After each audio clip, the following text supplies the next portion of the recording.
नमस्कार। इस वक्त पूरे देश में कोरोना की दूसरी लहर कहर बनकर बरस रही है। जिस संख्या में कोरोना का संक्रमण हो रहा है, उसके अनुपात में इलाज की व्यवस्था बेहद कम है। हर दिन लाखों लोग संक्रमित हो रहे हैं।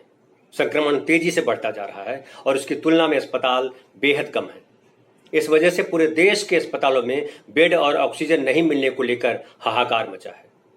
देर से इलाज मिलने या इलाज नहीं मिल पाने की वजह से मृत्यु दर तेजी से बढ़ी है। स्मशानों पर लाशें जलाने के लिए लंबी कतारें हैं।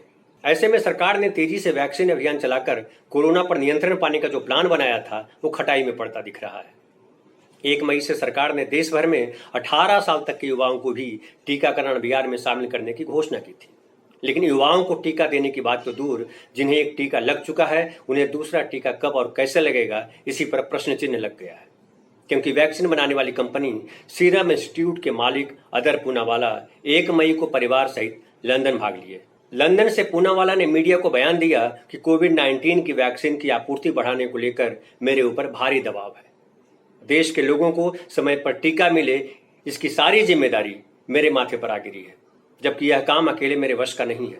पूनावाला ने यह भी कहा है कि उसे देश के कई राज्यों के मुख्यमंत्री और दूसरे रसूखदार लोगों की धमकी भरे फोन आ रहे हैं। मीडिया में पूनावाला के बयान के आते ही पूरे देश में भय और अनिश्चितता का माहौल बन गया। मीडिया के कुछ लोगों ने अदर पूनावाला को विलेन की तरह पेश करने की भी कोशिश की, लेकिन कल रात अदर पूनावाला ने भारत छोड़कर भाग जाने की बात का खंडन किया। पूनावाला ने ट्वीट कर कहा, कुछ दिनों में लौटूंगा भारत।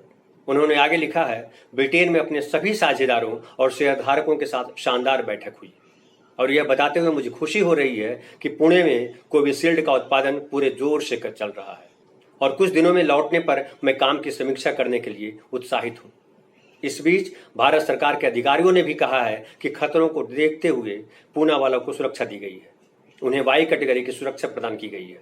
बहरहाल अदर पूनावाला ने जैसा कहा है, भारत लौट भी आते हैं तो सवाल उठता है, क्या वह डिमांड के अनुसार टीके की सप्लाई कर पाएंगे?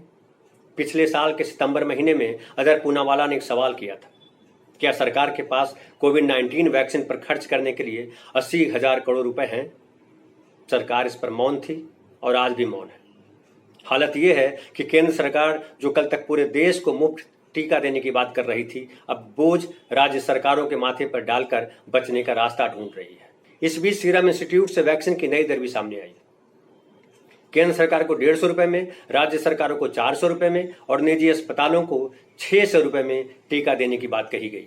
हालांकि बाद में सीरम इंस्टीट्यूट ने राज्य सरकारों को 400 की बजाय 300 में टीका उपलब्ध कराने की बात कही। लेकिन एक ही वैक्सीन की अलग अलग कीमत क्यों? सुप्रीम कोर्ट ने भी इस पर जवाब मांगा है। इस बीच कई राज्य सरकारों ने अपने प्रदेश की जनता को मुफ्त में टीका देने की बात कही है, लेकिन सवाल है टीका कब मिलेगा। हालांकि केंद्र सरकार ने विदेशों से भी टीके की आयात की बात कही है, लेकिन उसमें भी 2 से 4 महीने का वक्त लगेगा। तब तक क्या टीके के अभाव में क्या लोग यूं ही मरते रहेंगे? स्वास्थ्य के नाम पर सोती रही सरकारों के पास फिलहाल एक ही रास्ता है, पुलिस के डंडे के बल पर लॉकडाउन करना। लेकिन आम आदमी के पास क्या रास्ता है? घर में रहें तो भूखे मरेंगे, बाहर निकलेंगे तो कोरोना खा जाएगा। हमारा ये वीडियो आपको कैसा लगा, इस पर अपना कमेंट हमारे YouTube चैनल के कमेंट बॉक्स में जरूर दें। धन्यवाद।